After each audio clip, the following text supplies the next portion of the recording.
మొదటిగా పిఎంసిని వీక్షిస్తున్న ఆత్మస్వరూపులందరికీ నా నమస్కారాలు. నేను ప్రస్తుతం +2 చదివి నీట్ ఎగ్జామ్‌కి ప్రిపేర్ అవుతున్నాను. మొదటిగా నేను థర్డ్ క్లాస్ ఉన్నప్పుడు ధ్యానం అనేది నాకు పరిచయం అయింది. థర్డ్ క్లాస్ అప్పుడు ఈత ముక్కల్లో హరితాతయ్య, రవిబాబాయ్, రంగనాయకుల మావయ్య వీళ్ళు ముగ్గురు మేజర్ పవర్స్. వీళ్ళు ముగ్గురు ధ్యానం చేస్తూ అప్పుడు పిరమిడ్ లేదు. గుడిలోనే ధ్యానం చేపిస్తూ ప్రతి ఒక్కళ్ళకి ప్రచారం చేసేవాళ్ళు. దాని తర్వాత వీళ్ళ ముగ్గురు కన్నా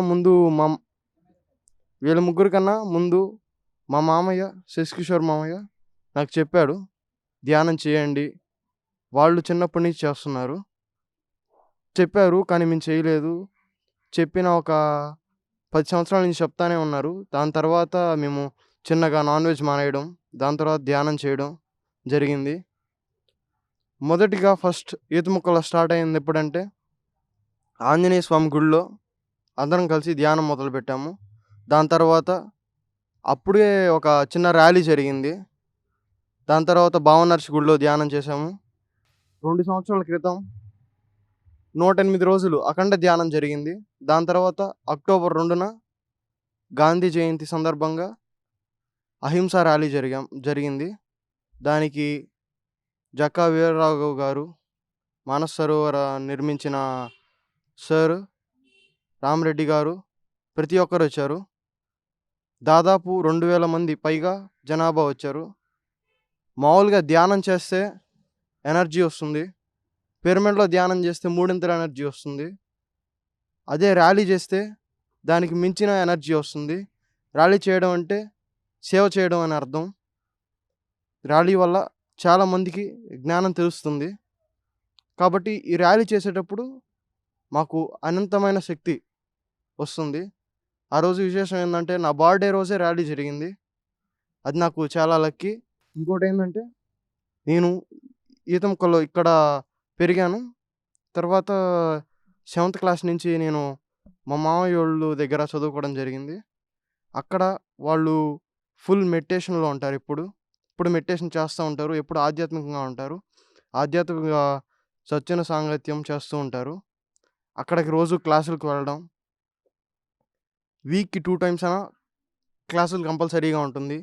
సత్యం సాంగత్యం ఉంటుంది. అండ్ ప్రతి ఒక్కరం గ్రూప్ డిస్కషన్ చేస్తుంటాం ఏదైనా టాపిక్ తీసుకొని. ఇలా జరుగుతూ ఉండేది. నాకు ఎక్స్పీరియన్స్ వచ్చేవి కాదు. కానీ ఒక్క ఎక్స్పీరియన్స్ మాత్రం విని ఇన్స్పైర్ అయ్యాను. ఏంటంటే పుత్తూరులో ఉన్నప్పుడు ఒక ఆయనకి పెరాలసిస్ ఉండేది. ఆయన ఒక్కడే ఏదో మాస్టర్ చెప్తే శివాలయంలో ఆ మాస్టర్ మాట విని కొండల్లో ఒక పిరమిడ్ ఉంది. కొండల మధ్యలో అక్కడికి ఆయన ఒక్కటే చీకటి పూట ఎవరు వచ్చేవారు కాదు. ఆయన ఒక్కడే ఉండేవాడు. అలా 40 రోజులు ఫుడ్ తెచ్చిచ్చేవాళ్ళు ఆయనకి. 40 రోజులు అఖండ ధ్యానం ఆడే చేశాడు. డాక్టర్లు కూడా నయం కానిది ఆయనకి మోర్ దెన్ 90% క్యూర్ అయింది. అది తర్వాత 40 డేస్ తర్వాత హాస్పిటల్కి వెళ్తే డాక్టర్లు కూడా స్టన్ అయ్యారు దీన్ని చూసి. అప్పుడు నాకు అనిపించింది, ధ్యానం చెప్తుంటే మనం ఏంద్రి ఇది అనుకుంటున్నాం, కానీ ఈ ఎక్స్పీరియన్స్ ద్వారా దీనిలో ఏదో ఉంది, చేయాలి అనిపిస్తుంది. కాబట్టి ఆ రోజు దిగాను. 10th క్లాస్కి వచ్చాను. 10th క్లాస్లో నెల్లూరుకి వచ్చాము మా మామయ్య వాళ్ళు. అప్పుడు మా మామయ్యలతో నేను కూడా ఉన్నాను. అక్కడ ఒక మాస్టర్ పరిచయం అయ్యారు. మాస్టర్తో ఎట్లా చెప్పాలనిపించింది. మాస్టర్ నాకు ఇట్లా హిందీ సబ్జెక్ట్ అనేది నాకు చాలా డిఫికల్ట్.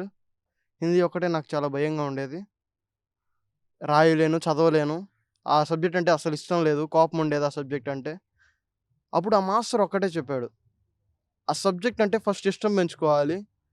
దాని తర్వాత సబ్జెక్ట్ చదవడానికి ప్రయత్నించు, అర్థం చేసుకోవడానికి ప్రయత్నించు. రోజు దీంతో పాటు రోజు ధ్యానం చేయి. ధ్యానం చేయడం వల్ల నీకు ఇంకా ఎక్కువ జ్ఞాపక శక్తి పెరుగుతుంది. మంచిగా సబ్జెక్ట్లో రానియగలుగుతావు అని చెప్పారు. అలానే ఒక సంవత్సరం పాటు నేను ప్రయత్నించాను. 10థ్‌లో 10/10 సాధించడం జరిగింది. ఇదంతటికి కారణం ధ్యానం అని చెప్పగలుగుతాను.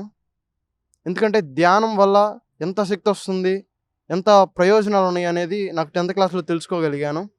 అలానే ఇప్పుడు నీట్‌కి ప్రిపేర్ అవుతా ఉన్నాను. కరోనా రావడం వల్ల ఎన్ని ఉపయోగాలంటే, ప్రతిరోజు లైవ్‌లో మార్నింగ్ 4:30 కల్లా మెడిటేషన్ స్టార్ట్ అవుతుంది. 3200 మెంబర్స్ వస్తారు. లైవ్‌లో ధ్యానం జరుగుతుంది. ధ్యానం చేస్తాము పొద్దున్నే. ప్లస్ ఈవినింగ్ 9-10 సద్ది సాంగత్యం జరుగుతుంది.